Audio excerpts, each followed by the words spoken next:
Alhamdulillahirabbil alamin wassalatu wassalamu ala asrofil anbiya'i wal mursalin sayyidina Muhammadin wa ala alihi washabihi ajmain.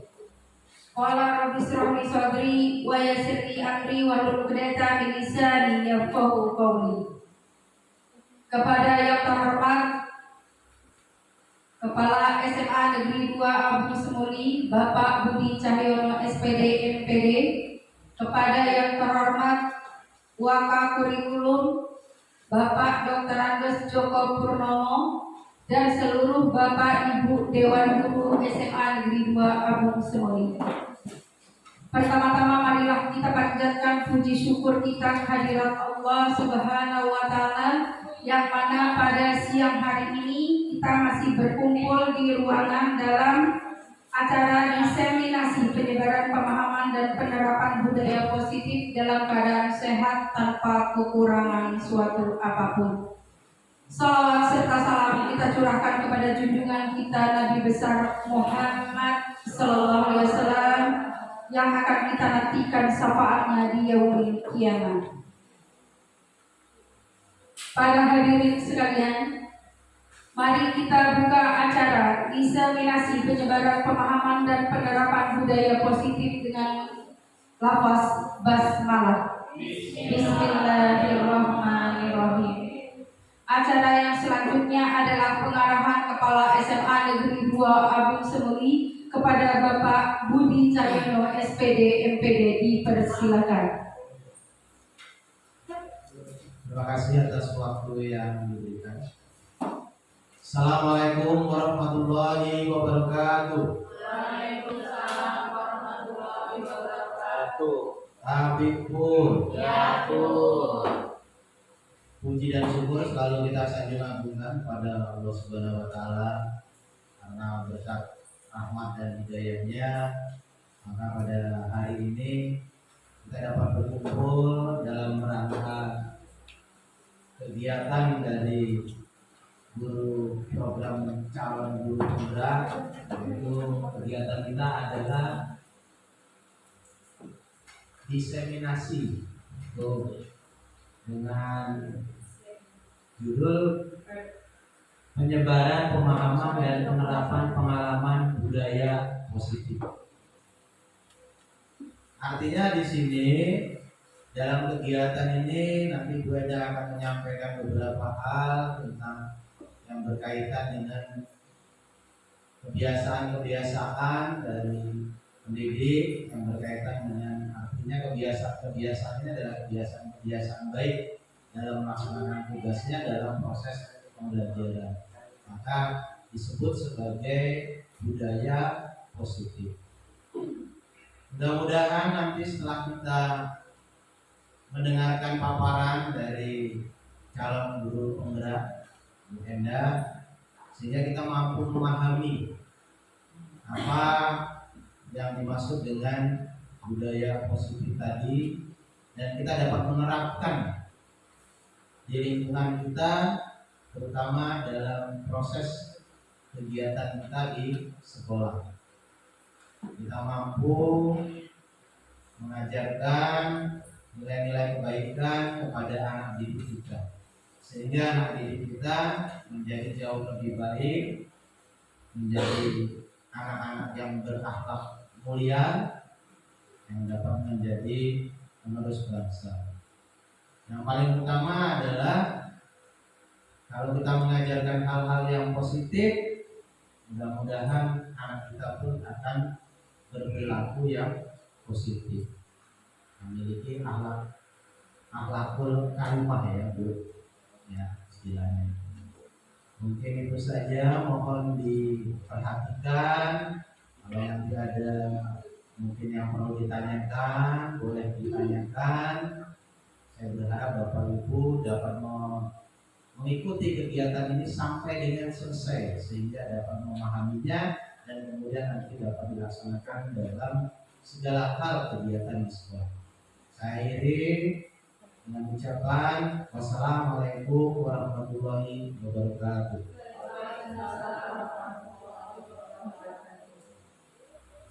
Kami haturkan terima kasih kepada Kepala SMA Negeri 2 Albung Semuli, Bapak Budi Cahyono, SPD MPD. Acara selanjutnya adalah pemaparan diseminasi yang akan disampaikan oleh Ibu Endah Kusumawardani SPD. Kepada Ibu Endah Kusumawardani dipersilakan.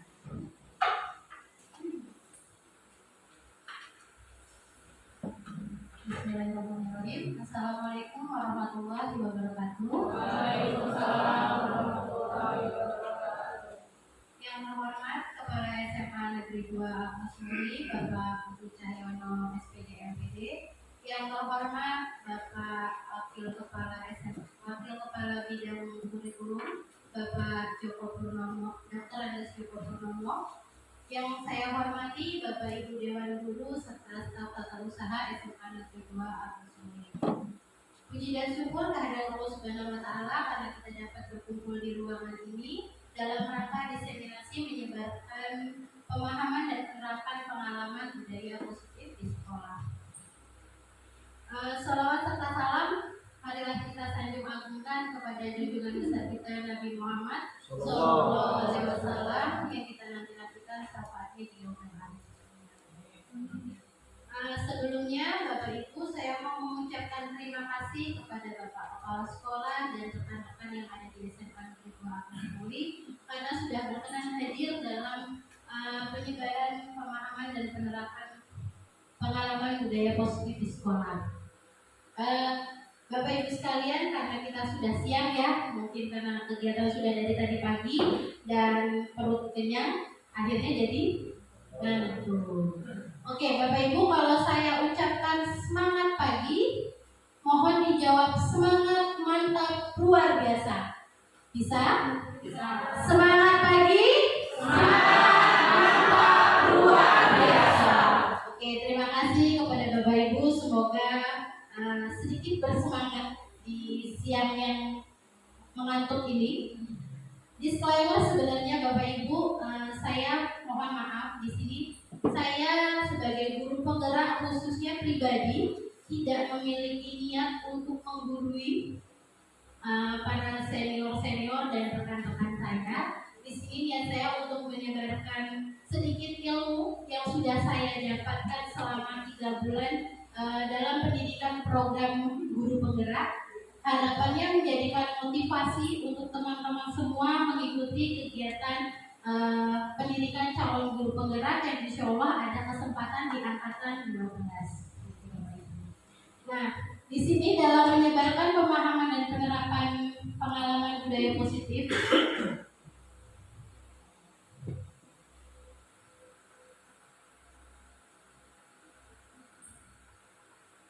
nah, Bapak Ibu, supaya nggak ngantuk, kita sedikit melihat ada berapa hewan yang Anda lihat pada gambar tersebut. Ayo yang ngantuk. Ada berapa? 10. Ada 9. Ada lagi? 10. 10. Ada lagi? 11. Cuma 10 aja.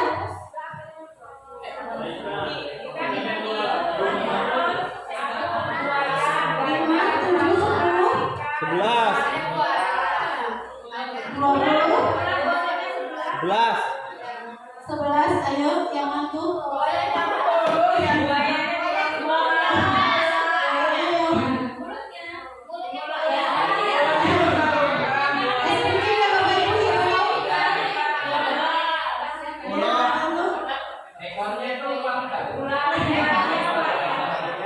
Ada? Berapa terbanyak? 10. 11. 10, 11. Ada lagi? 12. 12. Terbanyak 12. Cukup? Saya ketemunya 11. Kita lihat jawabannya Bapak Ibu ada berapa dan siapa yang benar ya.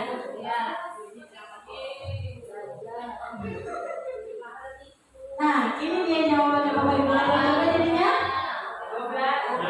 Oh, ada ujang.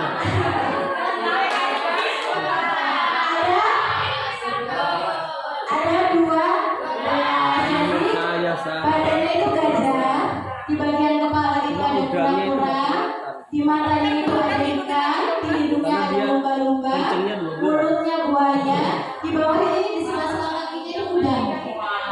Nah, ini sama persis ya Bapak Ibu. Ini keledai, terus ada anjing, tikus, kucing, ular, dan nyamuk. Ada berapa? 12. Jadi jawaban saya bertanya benar, Pak Komo dan Bu Risa.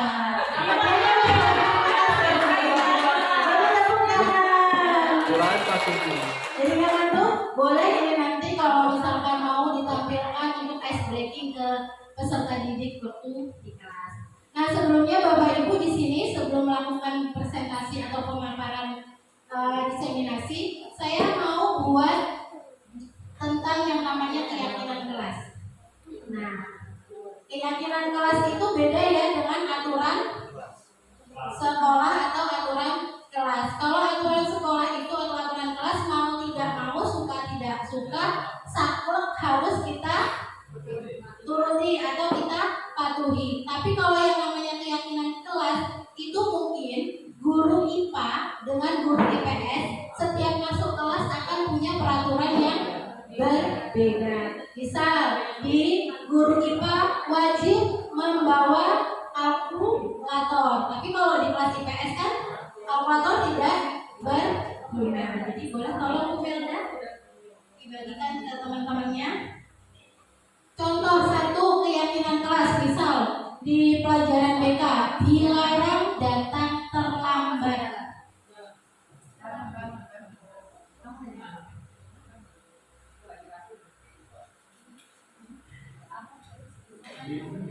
Kita buat keyakinan kelas nih atau kesepakatan di kelas kita.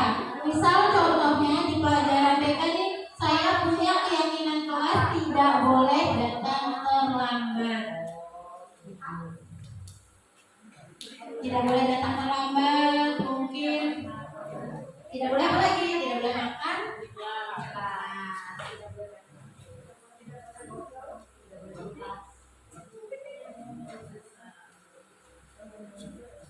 Tidak boleh datang terlambat di kelas.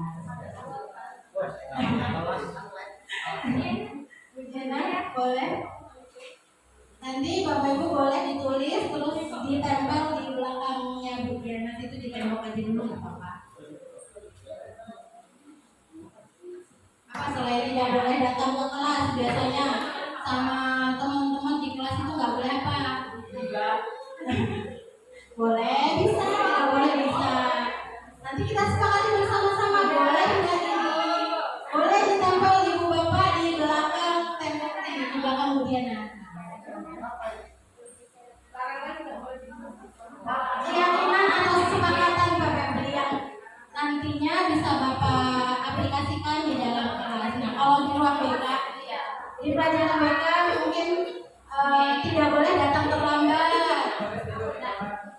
Ini ceritanya teman-teman jadi murid. Bisa tidak boleh main game.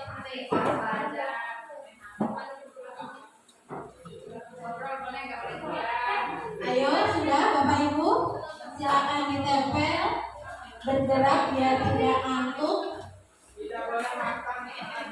bergerak, tergerak dan menggerakkan.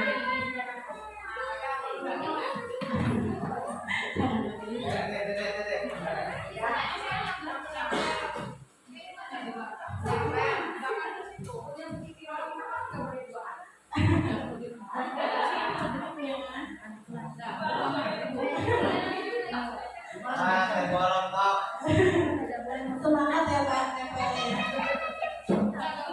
Kebalik kan tempelnya. Kalau yang kebalik itu kita pegang.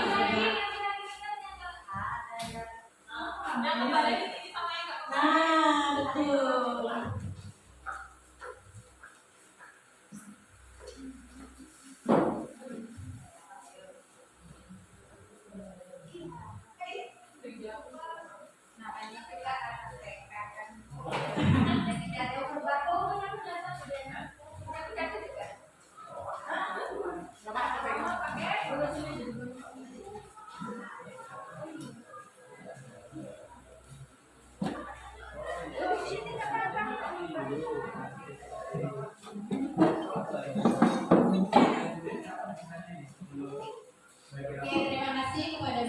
5.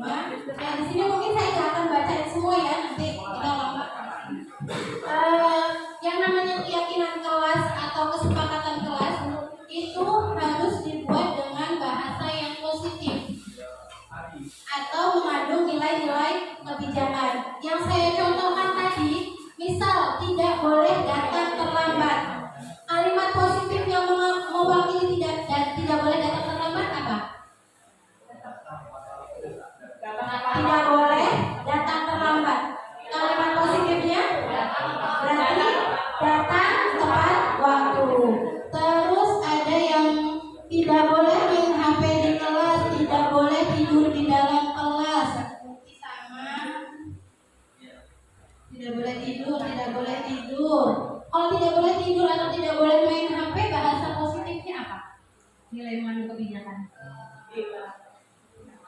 Hadir dengan sepenuh hati di dalam kelas. Jadi tidak boleh main HP, tidak boleh tidur, itu bisa diganti dengan nilai kebajikannya hadir sepenuhnya di dalam kelas. Terus ada tidak boleh mencontek.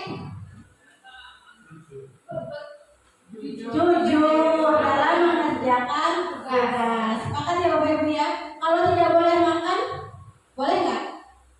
Boleh nggak tidak boleh makan?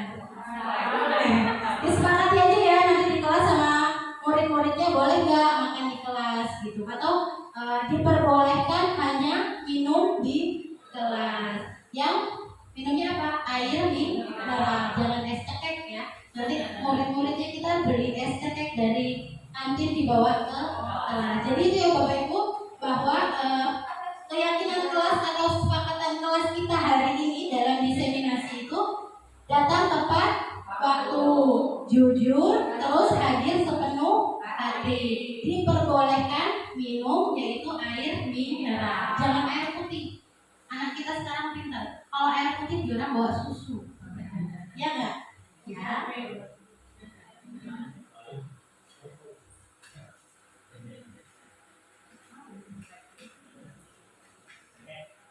Nah, Bapak Ibu, di sini ada sedikit pertanyaan, setuju atau tidak setuju? Memberikan hukuman dapat mendisiplinkan murid. Setuju atau tidak setuju? Memberikan hukuman dapat mendisiplinkan murid. Kira-kira Bapak Ibu setuju atau tidak setuju? Yang setuju? Setuju? 1, 2, 3, banyak ya. Yang tidak setuju ada beberapa ya. Terus memberikan hadiah dapat meningkatkan prestasi murid. Setuju? Setuju. Banyak ya yang setuju kalau memberikan hadiah pasti akan meningkat. Nanti jawabannya ada di belakang. Guru harus mampu memberikan solusi pada setiap murid yang mengalami masalah. Setuju? Tidak. Ada beberapa yang tidak, tapi mayoritas setuju ya. Guru berperan sebagai teman bagi murid. Setuju? Ya. Ini ya. Alhamdulillah guru berperan sebagai teman ini tidak setuju. Ada yang setuju setengah-setengah lah ya kalau yang ini ya. Bapak-bapak bahaya nih TM. Nah, dalam penerapan diseminasi ini yang akan saya bahas yang pertama itu ada perubahan paradigma belajar, disiplin positif, kebutuhan dasar manusia, posisi kontrol, keyakinan kelas, segitiga restitusi, motivasi, perilaku manusia. Kalau keyakinan kelas tadi itu yang sedikit saya praktekkan sebelum kita memulai pembelajaran anak-anak hari ini. Kita buat keyakinan kelas terlebih dahulu. Mungkin kelas matematika Bu Emma keyakinan kelasnya beda dengan Bu Puji guru bahasa Inggris. Itu Bapak Ibu.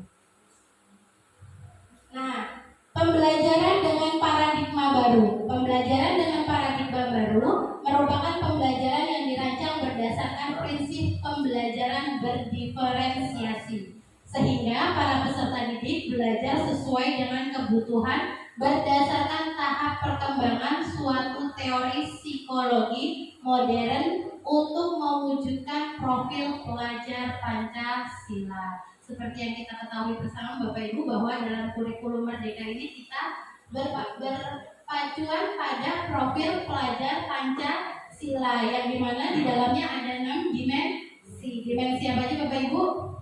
Bertakwa dan beriman kepada Tuhan yang Maha Esa, kebinekaan global, mandiri, bernalar kritis, kreatif, dan bergotong royong. Selanjutnya, nah ini dia yang sering kita salah artikan atau miskonsepsi tentang teori kontrol. Kalau yang Bapak Ibu lihat di sini, ini gambar apa Bapak Ibu? Gambar boneka berbentuk manusia atau anak-anak itu ada tangan sedang memainkan boneka. Nah, disinilah miskonsepsian kita, yaitu ilusi guru yang mengontrol murid. Selanjutnya ada ilusi bahwa semua penguatan itu positif dan efektif. Ilusi bahwa kritikan dapat membuat rasa bersalah dan mampu menguatkan karakter. Ilusi bahwa seorang dewasa berhak memaksa anak. Itu selama ini miskonsepsi saya. Saya pribadi, saya pun merasakan miskonsepsi tentang teori kontrol. Saya merasa bahwa anak harus patuh, taat dengan aturan yang sudah saya buat, tanpa memikirkan pendapat atau saran dari si peserta didik atau murid kita. Selanjutnya, mengubah stimulus respon ke pendekatan teori kontrol. Kalau di stimulus respon, realita kebutuhan kita sama. Kalau dulu di K13 mungkin ada yang namanya stimulus respon. Tapi sekarang kalau di kurikulum Merdeka itu kita mengenalnya teori kontrol.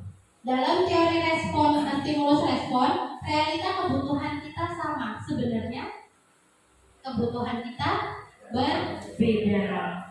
Semua orang melihat hal yang sama. Apakah semua siswa kita melihat hal yang sama dalam suatu permasalahan? Tidak ya.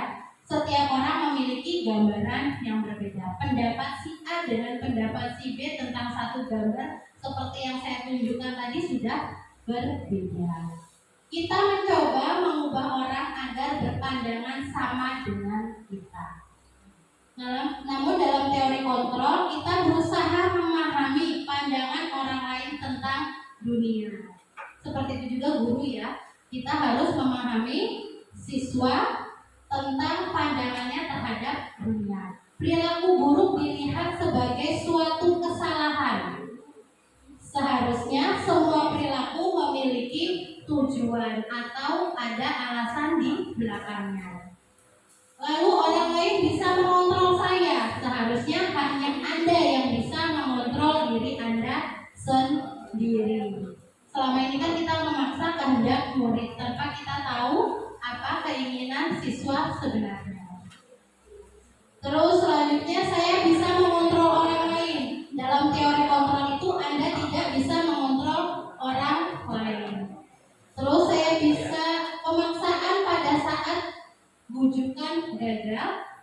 Kalau dalam teori kontrol itu sekarang kita kenalnya kolaborasi dan konsensus menciptakan pilihan-pilihan baru. Kita sebagai seorang guru juga harus berkolaborasi dengan murid di kelas. Terus model berpikir menang atau kalah. Dalam misalkan ranking 1 dan ranking 31. Apakah yang 31 nanti di depan nggak akan punya masa depan? Kan tidak. Model berpikir menang, dan menang seperti itu. Nah, di sini kita masuk dalam materi budaya positif. Budaya positif merupakan perwujudan dari nilai-nilai atau keyakinan universal yang ditetapkan di sekolah. Budaya positif dapat mendorong murid untuk mampu berpikir, bertindak, dan sebagai proses memerdekakan dirinya, sehingga murid mampu mandiri dan bertanggung jawab. Alhamdulillahnya sekolah kita sudah beberapa agenda menerapkan budaya positif seperti 5S: senyum, sapa, salam, sopan, santun. Sudah kita terapkan di setiap pagi. Kita sebagai role model langsung terhadap murid. Terus kita juga di sekolah ada program Jumat berbagi, Jumat rohani, Jumat sehat, terus berbagi waktu mau lebaran dan belajar berkurban. Nah, disiplin positif itu dalam budaya kita, makna disiplin dimaknai menjadi sesuatu yang dilakukan seseorang kepada orang lain untuk mendapatkan kepatuhan kita. Kita cenderung menghubungkan kata disiplin dengan ketidaknyamanan. Benar nggak Bapak Ibu? Kalau menurut Bapak Ibu disiplin itu apa?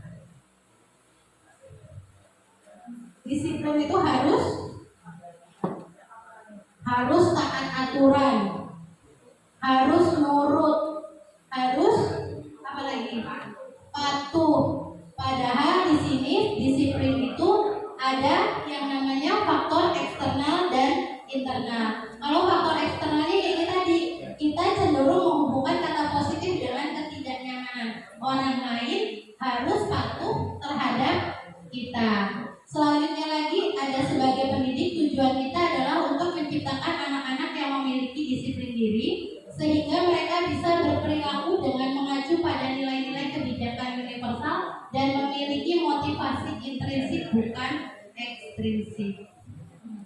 Disiplin positif merupakan satu cara penerapan yang bertujuan untuk menumbuhkan kesadaran serta memberdayakan anak untuk melakukan sesuatu tanpa sogokan. Seharusnya seperti itu ya Bapak Ibu. Disiplin itu seharusnya tanpa sogokan, hukuman maupun ancaman. Tapi yang kita pahami bersama yaitu tadi miskonsepsi yang di awal, bahwa disiplin itu harus patuh, kita berhak memaksa siswa. Semangat pagi.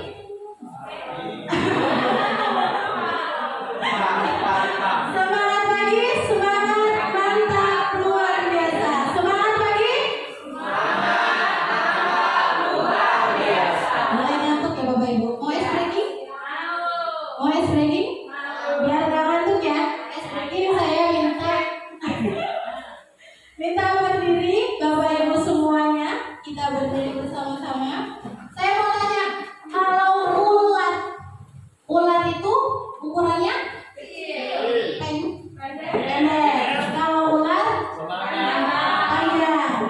Ular pendek, ular panjang. Ular pendek,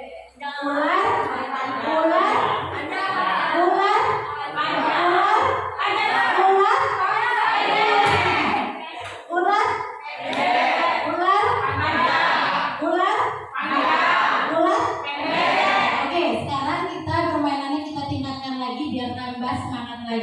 biar tambah konsentrasi. Pakai gerakan ya. Kalau ular pendek, ular panjang, ular pendek, ular panjang. Sekarang kita balik. Ular pendek, ular panjang, ular pendek, ular pendek, ular pendek, ular panjang, ular panjang. Ular pendek, ular pendek, ular pendek, ular panjang.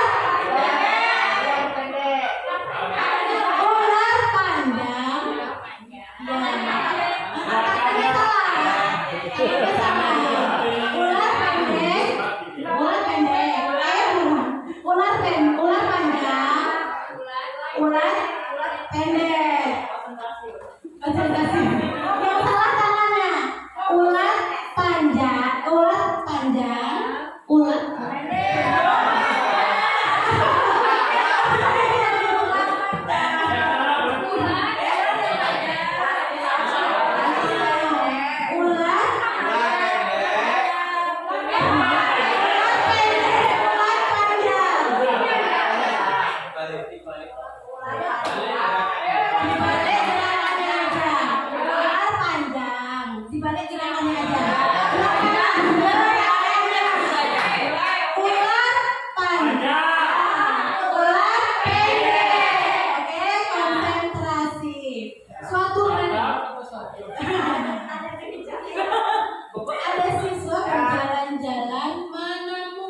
bawah sebuah pohon.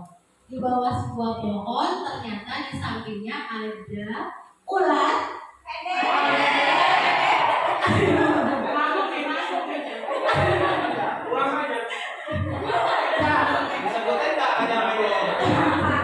Selanjutnya dia berjalan lagi dan menemukan seekor cacing. Dan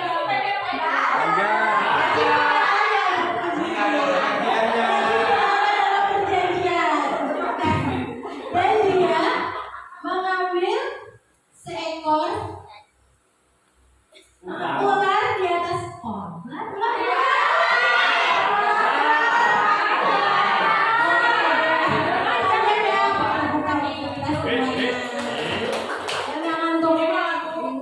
Boleh ya nanti. Bapak lagi ibu. Karena pemahamannya itu selalu berlaku pendek. Selanjutnya ada yang namanya kebutuhan dasar manusia. Kalau kita mengenalnya kebutuhan dasar kita adalah sandang, pangan, dan papan. Ada 3 ya. Tapi kalau dalam teori ini ada 5. Ada yang namanya kesenangan, kebebasan, bertahan hidup, kasih sayang, dan rasa diterima serta penguasaan. Jelas ya, kalau kesenangan kita butuh yang namanya rasa happy, rasa senang untuk melakukan sesuatu hal. Kalau kita senang, kita happy, pasti kita akan ikhlas melaksanakannya. Selanjutnya ada yang namanya kebebasan. Bapak Ibu, sebelumnya saya tanya, kalau bekerja tapi saya tukang, senang nggak? Nggak ikhlas ya melakukannya ya. Itu juga yang dibutuhkan oleh teman-teman kita atau siswa-siswa di sekolah. Mereka juga perlu yang namanya kebebasan untuk menyampaikan pendapat dan berekspresi. Selanjutnya ada kebutuhan dasar bertahan hidup bersifat fisiologis. Untuk bertahan hidup misalnya kesehatan, rumah, dan makanan, kasih sayang, dan rasa diterima. Namanya murid perlu rasa kasih sayang. Terus ada yang namanya penguasaan kebutuhan. Ini meliputi keinginan untuk dianggap dan berharga. Kita sendiri aja kalau nggak dianggap rasanya ya begitu juga dengan murid-murid di kelas. Jadi kita butuh perhatian yang ekstra untuk murid-murid di kelas. Motivasi perilaku manusia. Nah, setiap perilaku kita itu ada 3 motivasi. Motivasi yang pertama untuk menghindari ketidaknyamanan dan hukuman. Bapak Ibu, anak-anak ngerjain PR itu buat apa? Buat tidak dihukum. Banyak yang seperti itu. Belum tentu dia ikhlas, tapi ya udah biar saya nggak dihukum, ya kan? Mending saya ngerjain tugas, yang penting saya nyontek, entah itu hasil saya atau bukan, yang penting saya nggak dihukum. Itu motivasi yang pertama. Murid melakukan disiplin diri karena ia takut dihukum. Terus selanjutnya ada untuk mendapatkan imbalan atau penghargaan dari orang lain. Nah, itu motivasi. Murid melakukan disiplin diri karena ingin mendapatkan penghargaan atau imbalan. Misalnya kita beri hadiah, kita beri ucapan semangat, terima kasih, Kak, sudah bagus, atau pujian dan sebagainya. Terus ada lagi untuk menghargai nilai-nilai kebijakan diri sendiri. Murid melakukan disiplin diri karena sadar akan nilai kebijakan dari dirinya. Ini motivasi yang ada dalam dirinya sendiri karena rasa tanggung jawab, bukan karena hukuman atau hadiah. Berarti memang dia benar-benar bertanggung jawab atas dirinya sendiri. Nah, Bapak Ibu, ini ada materi tentang dihukum oleh penghargaan. Seperti yang tadi di awal, ada pertanyaan bahwa memberikan hadiah itu dapat mendisiplinkan siswa atau meningkatkan motivasi. Penghargaan itu juga sama kedudukannya dengan dihukum. Terkadang penghargaan berlaku sama dengan hukuman dalam artian meminta atau membujuk seseorang melakukan sesuatu untuk memenuhi suatu tujuan tertentu dari orang yang meminta dan membujuk. Itu tadi Bapak Ibu, berarti belum tentu memberikan hadiah atau apresiasi itu termasuk hal yang baik, bisa juga menjadi bencana untuk si murid kita sendiri seperti itu. Karena nanti kalau nggak ada apresiasi atau hadiah, dia ya akan kembali lagi seperti setelan awal. Konsep disiplin dengan identitas dagang. Di sini hukuman itu dapat menyakitkan, tidak nyaman, murid takut, memaksa, murid menyembunyikan kesalahan, dan murid menjadi rendah diri. Benar apa benar Bapak Ibu? Benar ya, kalau hukuman itu akan menimbulkan hal yang menyakitkan, tidak nyaman, dan murid menjadi takut. Selanjutnya, penghargaan. Kenapa penghargaan ini masuk dalam konsep disiplin dengan identitas gagal? Karena yang pertama itu tidak efektif. Memberikan penghargaan sebenarnya tidak efektif, merusak hubungan, mematikan kreativitas, menghukum dengan sistem ranking. Apakah yang ranking 1? Apakah yang ranking 31 nanti tidak memiliki masa depan? Kan tidak. Terus selanjutnya merampas hak untuk menghargai dirinya. Terus ada yang namanya konsep disiplin dengan identitas gagal. Kalau konsekuensi selama ini, konsekuensi sistem poin ya setelah kita ya. Misalkan konsekuensi kalau kamu nggak ngerjain tugas, kamu saya suruh lari 1 kali lapangan, 1 kali putaran. Kalau kamu nggak ngerjain tugas, konsekuensinya kamu harus menyalin jadi 5 lembar atau 10 lembar. Itu termasuk konsekuensi ya Bapak Ibu ya. Kenapa konsekuensi ini masuk konsep disiplin identitas gagal? Karena penguatannya jangka pendek. Oke, saya nurut asal saya tidak kena konsekuensi. Perlu monitoring berkelanjutan. Jadi kita harus sebagai guru ekstra monitoring, hanya sebulan 2 bulan. Terus stimulus respon, kalau ada stimulus dia baru merespon, bukan dari kesadaran dirinya sendiri. Murid menghormati peraturan, ya kalau nggak ada peraturan dia mau semena-mena. Terus kehilangan waktu untuk merenungi kesalahan. Selanjutnya ada yang namanya restitusi. Murid bertanggung jawab untuk perilakunya. Fokus pada pemecahan masalah jangka panjang, murid menghormati dirinya dan orang lain, teori kontrol, dirinya memegang kontrol, dan murid bersemangat memperbaiki dirinya. Seperti itu Bapak Ibu. Terus perbedaan, contoh kasus siswa tidak mengerjakan PR.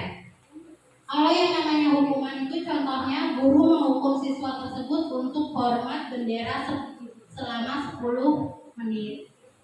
Atau guru marah pada murid agar murid menjadi takut.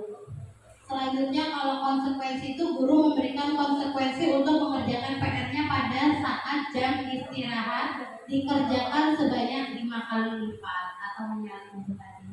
Terus guru tegas dan siswa mentaati peraturan. Kalau dalam restitusi, kalau kurikulum merdeka itu, guru menanyakan keyakinan kelas seperti yang kita yakini tadi pertama. Kita buat keyakinan kelas dulu, tugasnya mau dikumpul berapa hari, terus dikumpul di mana, seperti itu Bapak Ibu. Guru terbuka dan siswa menghormati dirinya dan orang lain tanpa adanya paksaan. Nah, konsep disiplin pendekatan restitusi adalah sebuah cara menanamkan disiplin positif pada siswa. Dalam kurikulum merdeka kita kenal dengan namanya restitusi. Pengertian restitusi adalah proses menciptakan kondisi bagi murid untuk memperbaiki kesalahan mereka sehingga mereka bisa kembali pada kelompok mereka dengan karakter yang kuat. Ciri-cirinya bukan menebus kesalahan, namun belajar dari kesalahan.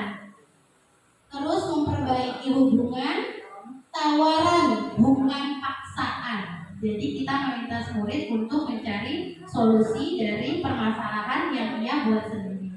Menuntun untuk melihat ke dalam diri, mencari kebutuhan dasar yang mendasari kebutuhan, menguatkan dan fokus pada solusi. Kita cari solusinya tapi bukan hukuman. Nah, sebagai seorang kontrol, sebagai seorang guru Bapak Ibu, kita punya yang namanya 5 posisi kontrol restitusi. Kalau yang pertama itu adalah kontrol menghukum. Yang kedua membuat rasa bersalah. Ketiga teman.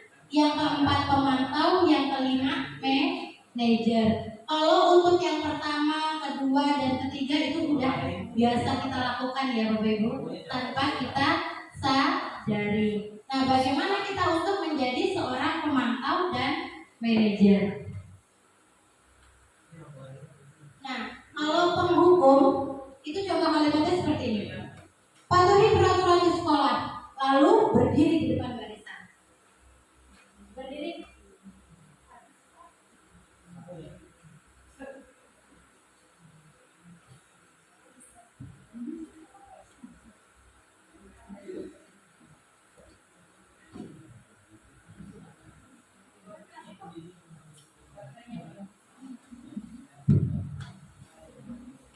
Kalau penghukum contoh kalimatnya kayak gitu. Misalnya kalau anak-anak ada anak tetangga, kita lanjutkan gini aja Bapak Ibu. Kalau misalkan penghukum, contohnya tadi gini, patuhi aturan sekolah lalu berdiri di depan barisan. Kalau membuat rasa bersalah, berapa kali ibu guru memberitahu kamu? Ibu sangat kecewa dengan kamu. Nah, itu kita memunculkan rasa bersalah dari dalam dirinya. Terus untuk kontrol teman, ayo dong tertib. Kali ini aja demi bapak atau ibu. Terus kalau memantau, kamu sudah melanggar, lalu apa peraturan dan konsekuensinya? Kalau pemantau itu tadi kita selalu mengingatkan konsekuensi. Tapi kalau kita sebagai manajer, apakah kamu tahu kesalahanmu? Kira-kira bagaimana cara kamu memperbaikinya? Berarti solusinya kita kembalikan kepada siswa. Jadi dia yang membuat masalah, kita pancing dengan permainan kata-kata supaya solusi keluar dari ide mereka sendiri. Nah, Bapak Ibu, di sini saya ada pertanyaan. Boleh Bu Melda untuk dibagikan supaya tidak ngantuk? Dari contoh sebelumnya tadi, dari contoh ini tadi, penghukum, pembuat rasa bersalah, teman, pemantau, dan manajer, kamu tidak benar melakukannya, kamu telah membuat bapak ibu kecewa. Itu masuk dalam kontrol apa? Tadi kan ada 5, penghukum, pembuat rasa bersalah, teman, pemantau, manajer. Jadi kalau misalkan kamu tidak benar melakukannya, kamu telah membuat ibu kecewa, dia masuk dalam kontrol apa tadi? Ada penghukum, rasa bersalah, teman, pemantau, manajer. Boleh ditulis. Boleh ditulis. Udah ini? Ganti? Selanjutnya, apa rencanamu untuk menyelesaikan masalah ini? Ada penghukum, rasa bersalah, teman, pemantau, manajer. Apa rencanamu untuk menyelesaikan masalah ini? Penghukum, rasa bersalah, teman, pemantau, manajer. Pemantau lah, masa ditulis. Oke, selanjutnya pertanyaan yang ketiga, kamu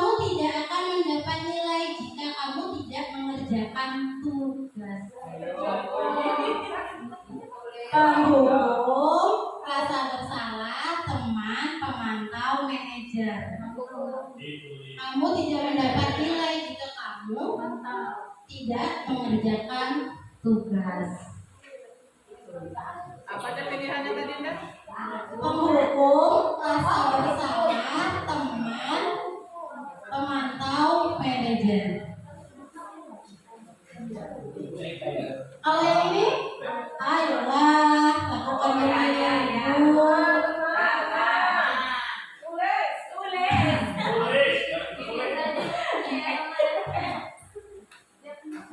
Oke, boleh dicatatkan lagi ya Bapak Ibu? Alhamdulillah.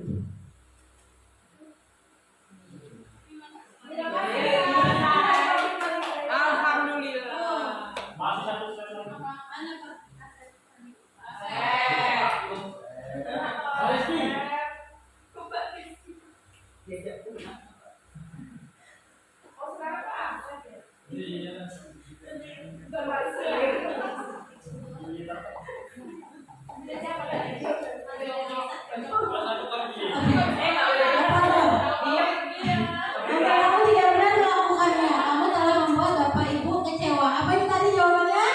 Rasa bersalah. Ya. Benar apa enggak? Apa rencanamu untuk menyelesaikan masalah ini? Solusi dikembalikan kepada siswa.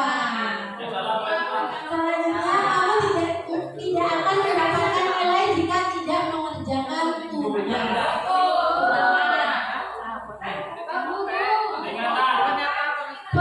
Lagunya kenapa, Pak? Ada konsekuensi. Ayolah lakukan demi Bapak dan Ibu. Tenang, Besti ya. Kasih semangat. Semangat lagi. Semangat yang luar biasa.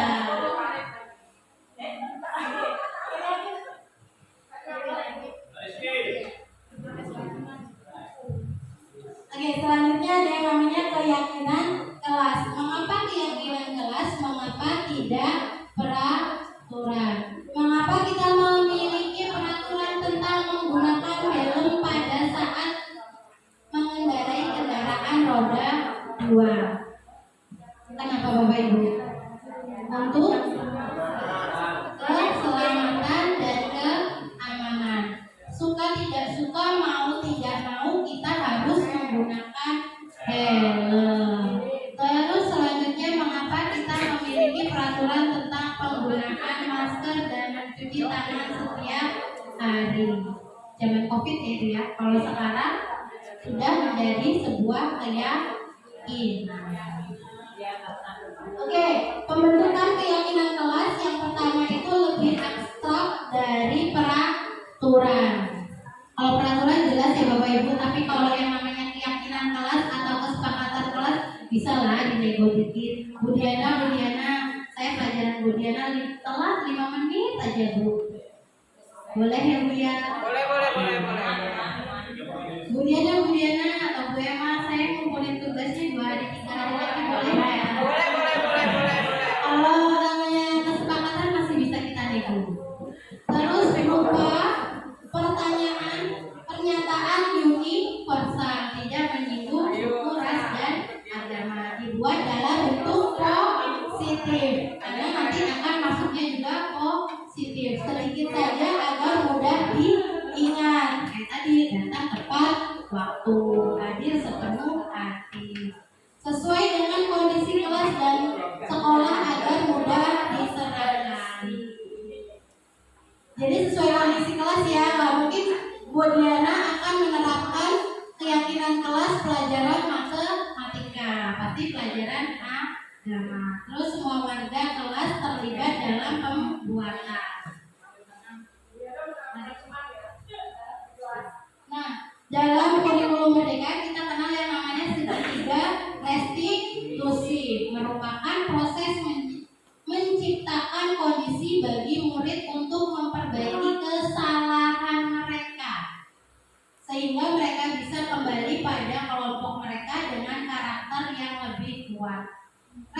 restitusi bukan untuk menebus kesalahan. Restitusi membantu murid menjadi memiliki tujuan. Ada yang namanya segitiga restitusi. Yang pertama itu menstabilkan identitas, kedua validasi tindakan yang salah, dan ketiga menanyakan keyakinan.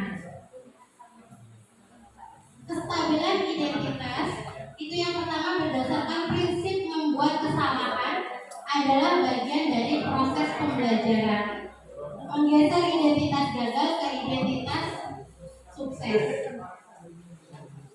Contoh kalimat kestabilan identitas dalam segitiga restitusi. Berbuat salah itu tidak apa-apa. Yang namanya manusia pasti pernah melakukan kesalahan. Namun setiap tindakan pasti ada yang namanya alasan. Lalu apa alasanmu melakukan kesalahan tersebut? Itu bisa jadi salah satu. Terus seperti saya juga pernah melakukan kesalahan. Kita bisa menyelesaikan masalah ini. Bapak Ibu tidak mencari siapa yang salah. Kita cari solusi permasalahan bersama-sama. Kamu berhak merasa seperti itu. Apakah kamu sedang menjadi teman yang baik untuk dirimu sendiri? Selanjutnya validasi tindakan yang salah.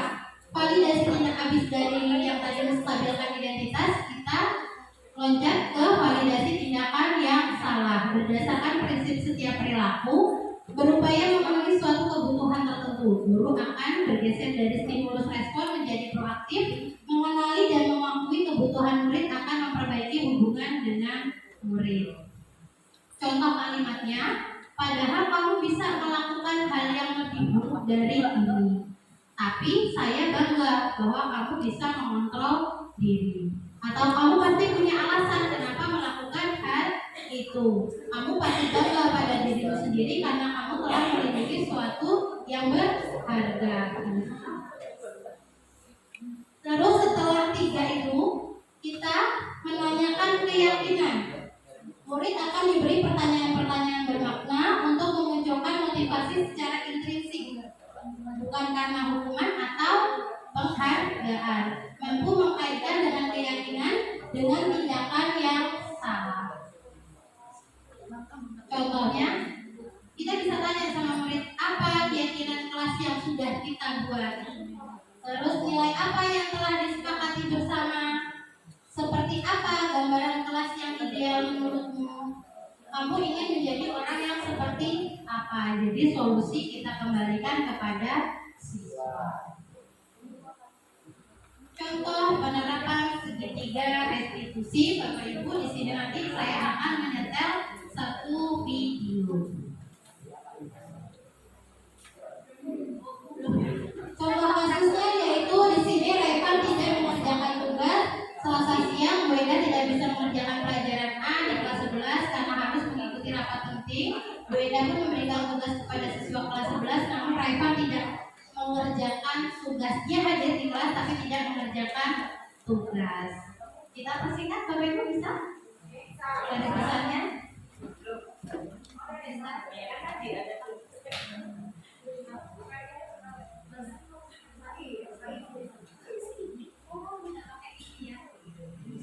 Jadi Bapak Ibu, sebenarnya segitiga restitusi itu garis besarnya hampir sama dengan konseling individu, tapi kita wajib menstabilkan identitasnya. Kita tanya nih, misalkan siswa saya Budiana, dia tidak mengerjakan tugas. Saya tanya dulu, kamu, saya panggil kamu ya, maaf ya. Kamu tahu kenapa saya panggil ke ruangan ini? Mungkin bisa nih Bapak Ibu dulu yang memanggil siswa belum BK-nya. Kamu tahu kenapa saya panggil ke sini? Tahu. Apa? Dia kan sudah menjelaskan alasannya kenapa. Nanti kita tanya lagi, oke, semua manusia pernah melakukan kesalahan, begitu juga dengan ibu. Tapi setiap tindakan pasti ada alasannya. Kenapa alasan kamu tidur di kelas? Mungkin dia akan membahas kalau di rumah saya bantu orang tua begini Bu. Kita tanya lagi nih, keyakinan kelas apa yang sudah kamu langgar? hadir sepenuh hati. Nah, kalau kamu tahu terus apa tindakan kamu untuk menyelesaikan masalahmu, langsung aja kita kembaliin solusinya ke siswa. Mungkin saya akan seperti ini Bu, seperti ini, gitu Bapak Ibu. Karena videonya nggak ada suara. Lanjut aja Bu.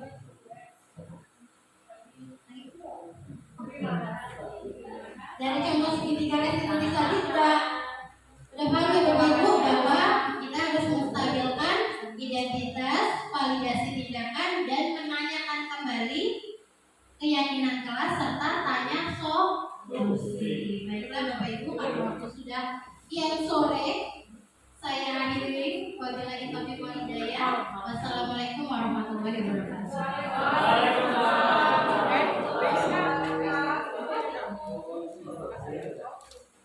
Demikianlah tadi kita sudah menyaksikan belajar bersama dengan Ibu Endah Kusumawardhani tentang penyebaran pemahaman dan penerapan budaya positif di kelas. Tentunya dari pemaparan yang disampaikan oleh Ibu Endah Kusumawardhani dari awal sampai akhir tadi, mungkin teman-teman semua masih ada yang belum paham, maka di sini saya akan membuka tanya jawab. Karena keterbatasan waktu, mohon maaf, hanya saya buka satu pertanyaan saja. Dipersilakan.